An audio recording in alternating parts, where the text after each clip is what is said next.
Hi everyone, मैं सभी divine souls का वेलकम करती हूँ मेरे इस यूट्यूब चैनल पर जिसका नाम है ट्विन फ्लेम डीवा।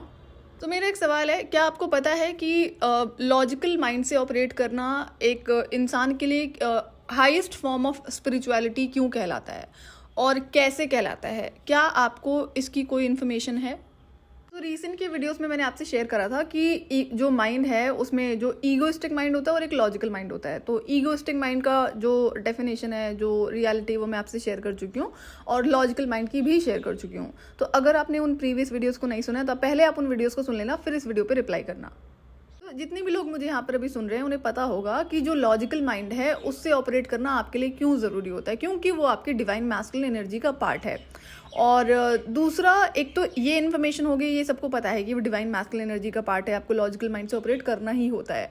लेकिन इसकी ना एक रियलिटी और है कि आपको लॉजिकल माइंड को बहुत ज़्यादा इंपॉर्टेंस क्यों देनी होती है।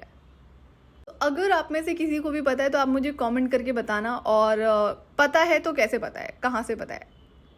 इस टॉपिक पर ना मैं आपसे एक एविडेंस शेयर करूंगी कि आपका लॉजिकल माइंड से ऑपरेट करना क्यों बहुत ज़्यादा इंपॉर्टेंट होता है। It's not just about twin flame connection, it is also about normal human beings. So आप मुझे कमेंट करके बताओ अगर आपको कोई भी इन्फॉर्मेशन है इस टॉपिक पर।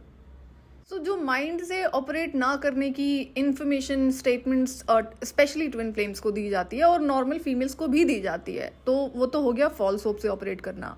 लेकिन ये जो मेन इन्फॉर्मेशन है ना कि आपको लॉजिकल माइंड से क्यों ऑपरेट करना होता है, ये उनके लिए बहुत इंपॉर्टेंट है जिन्होंने अभी अपना इनर वर्क शुरू करा है या फिर कुछ टाइम से कर रहे होंगे।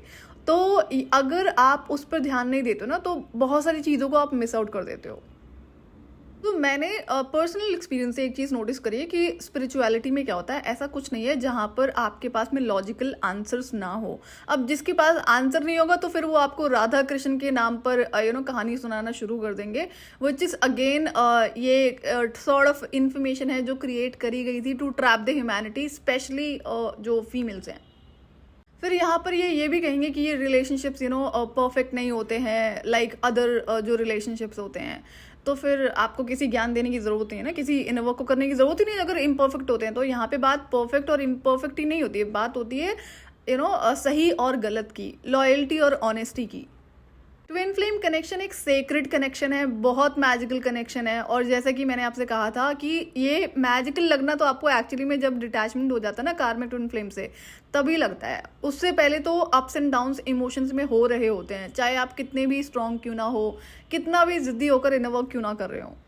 लेकिन इनर वर्क का ना एक और जो अमेजिंग चीज़ है कि जब आप डिटैचमेंट के प्रोसेस में जाते हो, जब आप अपनी पावर्स को खुद से कंट्रोल करना शुरू कर देते हो कि पता है ये आपकी पावर है और आप इसे हैंडल कर सकते हो, तो वहाँ से ठीक है इमोशंस अप्स एंड डाउन्स होंगे, लेकिन आप स्टिल इंजॉय करना शुरू कर देते हो इस इनर वर्क को। लेकिन ये है, अगर आपने अब आपको प्रॉब्लम हो रही है इमोशंस जो अप्स एंड डाउन्स होते हैं, specially new moon, full moon पर होते हैं, और टाइम टू टाइम, जैसा कि मैंने आपसे पहले भी कहा था कि कार्मिक ट्विन फ्लेम के हर इमोशंस को आप पिकअप करते हैं। अगर वो इंसान सैड है, वो रो रहा है, तो वो आपको पिकअप होगा। तो आप अगर अपनी एनर्जीज का ध्यान रखते भी हो तो भी आपको वो एनर्जीज पिकअप होती हैं। इसका सबसे बेस्ट सोल्यूशन होता है आपका मंत्रा चैंटिंग। तो कमेंट करके बताओ मुझे किसे क्या पता है अगर ये जो लॉजिकल माइंड है इससे ऑपरेट करना हाईएस्ट फॉर्म ऑफ स्पिरिचुअलिटी क्यों कहा जाता है।